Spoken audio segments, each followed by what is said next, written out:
اللہ الرحمن الرحیم الصلاۃ والسلام علیک یا سیدی یا رسول اللہ وعلی آلک و صحابک یا سیدی یا حبیب اللہ۔ حضور مولانا پیر طریقت ربی شریعت صاحبزادہ والا شان علماء حق اور بہت بڑا نام، بہت مقدس نام، پیر الہی بخش ضیائی قادری ضیائی، جن کی معرفت اور جن کا سننا اس طرح تھا کہ جس طرح آپ بالکل ہر چیز کو کھول کر آپ رکھتے تھے، اور اگر آپ سی بارگاہ سے میں تو آپ کی زیارت کی بھی ہے الحمدللہ، اور جوانی بھی کی ہے جب آپ بالکل شباب پہ تھے اور میں چھوٹا بچہ تھا،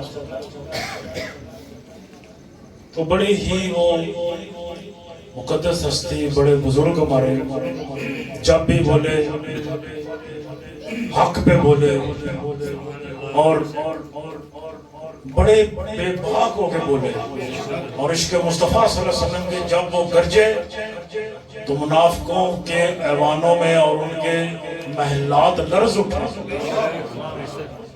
ایک جگہ پہ میں بھی موجود تھا، والد صاحب آپ کو دیکھو، والد صاحب سے بڑی دوستی تھی آپ کی، کیونکہ والد صاحب کی زبان پہ ہر وقت یہی تھا کہ میں پیر الہی بخش صاحب کی طرف جا رہا ہوں، ادھر جا رہا ہوں، کے ساتھ جا رہا ہوں۔ تو لاہور میں بھی دو خطابات تھے جو پوسٹر رکھتے تھے، ہم تو پڑھتے تھے اس کو، پیر الہی بخش قادری ضیائی صاحب کا خطاب فلاں جگہ فلاں جگہ۔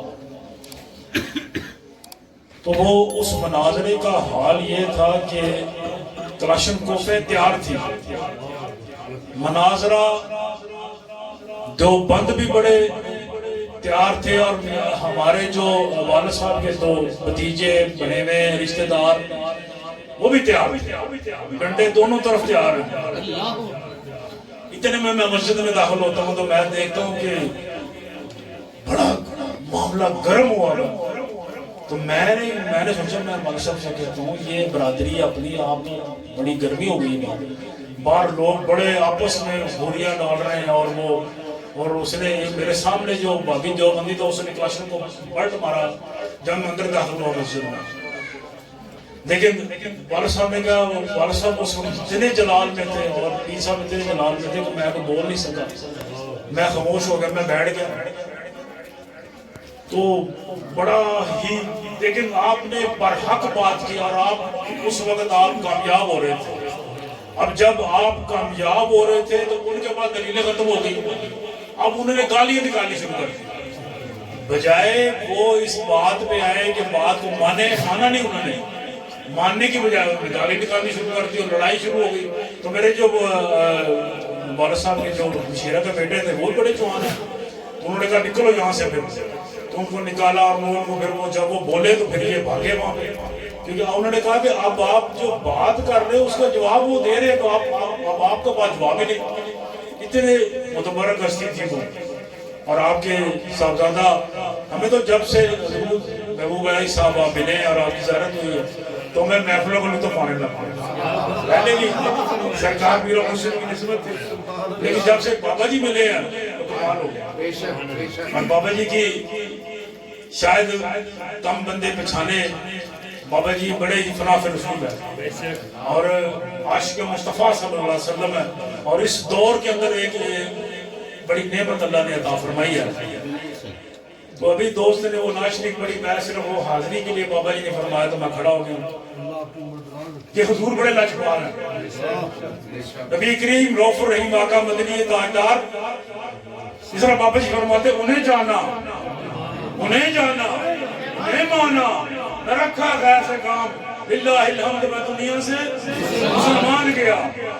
تو وہ اتنے لجپال، مدینہ پاک میں کیا کہا گیا، بارش نہیں ہو رہی، لوگوں نے عرض کی یا رسول اللہ صلی اللہ علیہ وسلم حضور بارش نہیں ہو رہی، آپ نکلے، تیزی سے آپ نکلے، لکھنے والے لکھتے ہیں کہ آپ کی چادر مبارک زمین کی طرف جا رہی تھی، آپ اس طرح ممبر پہ آپ تشریف لے گئے، اور آپ نے ہاتھ اٹھا دیا. بس وہ ہاتھ اٹھانے کی بات تھی. صحابہ رضی اللہ تعالیٰ عنہ وہ کہتے ہیں کہ فرماتے ہیں کہ بادل کا کوئی نشان نہیں تھا, دھوپ چمکدار. جیسے ہی میرے نبی نے ہاتھ اٹھائے ہیں تو بارش آئی اور بادل چھم چھم برسی.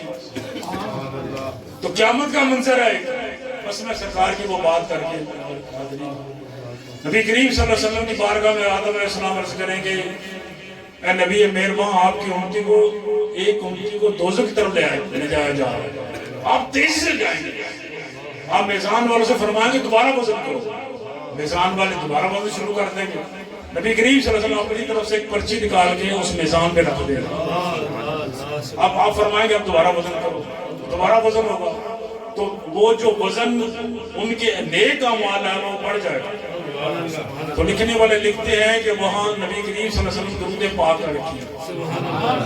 اگر یہاں پہ یہ انہوں نے کہا کہ اگر یہ بھی ہو سکتا ہے کہ سرکار کے پاس درود پاک پڑے یا فرشتوں کو پتہ نہ ہو, سرکار نے فرمایا نہیں اس نے دل میں میرے لیے درود پاک پڑھا. تو نبی مہربان کی یہ انتہا سخاوت اور اتنی محبت امت کے لیے محبت ہے. ایک دفعہ آپ چلے گئے 3 دن کے لیے, آپ صحابہ پیچھے سے پریشان ہوئے سرکار کی طرف گئے ڈھونڈتے پھر رہے. سیدنا ابو بکر صدیق رضی اللہ تعالیٰ عنہ ایک طرف گئے, وہاں چراوا بکری چرا رہا تھا. آپ نے ان سے فرمایا کہ اس طرح آپ نے ہمارے نام میں آپ کو تو نہیں دیکھا آپ نے, پر یہاں پہ میری بکری جو ہے وہ روتی رہتی ہے, بیٹھی رہتی ہے, روتی رہتی ہے. تو آپ سمجھ گئے کہ سرکار پھر اندر ہے غار میں. اب آپ جب غار میں آپ سیدنا ابو بکر صدیق رضی اللہ تعالیٰ عنہ کی شان بھی نرالی, آپ جب داخل ہوئے تو نبی کریم صلی اللہ علیہ وسلم رو رہے ہیں ہزاروں قطار, آپ سجدے میں رو رہے ہیں اور آپ فرما کے رہے ہیں یا اللہ میری امت گناہگار ہے بخش, یا اللہ اس امت کو بخش دے, یا اللہ میری امت کو بخش دے. تو سیدنا ابو بکر صدیق رضی اللہ عنہ یا رسول اللہ, اللہ آپ کے صدقے رحم فرمائے گا, کرم فرمائے حضور, بس کرے بس کرے بس کرے حضور. لیکن میں کہتا ہوں قربان جو شمس الضحیٰ بدر الدجا واللیل ضحیٰ والا ویسا نبی اللہ نے ہمیں عطا فرمایا. اللہ ہمیں چاہتا کسی اور نبی کے پاس کسی اور کی امت میں پیدا کرا دیتا, پیدا فرما دیتا, وہ کر سکتا ہے. وہ کن فیکون ہے, وہ فبی یہی اعلیٰ ربی کو بات کو زبان ہے, وہ ہر چیز پہ قادر ہے, جہاں چاہے جس کو چاہے جب چاہے بنا سکتا ہے, سنوار سکتا ہے. اس نے ہمیں نبی آخر الزمان کی امت میں پیدا فرمایا. یہ اللہ کا فضل ہے, یہ فقط اللہ کا فضل ہے کہ میرے جیسے گناہگار کو, خطا کار کو, سیاہ کار کو اللہ نے اپنے عظیم نبی کریم رؤوف الرحیم آقا مدنی تاجدار کی اس امت میں پیدا فرمایا. اللہ ہمیں لمحہ لمحہ عشق مصطفیٰ سے مالا مال فرمائے, اور حضور بابا جی کا سایہ اللہ ہمارے پاس تا دیر تا قیامت اللہ سلامت رکھے. اللہ آپ کی وجہ سے ہمیں عشق مصطفیٰ کی لذت آنی شروع ہو گئی. پہلے تھی لیکن جب بابا جی ملے تو وہ ایک فنافی رسول اللہ بندہ ملا.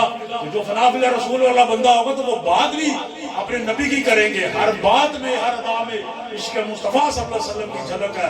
اللہ پاک بابا جی کا سایہ ہم پہ سلامت رکھے. بہت مہربانی ہے. سبحان اللہ, ماشاء اللہ.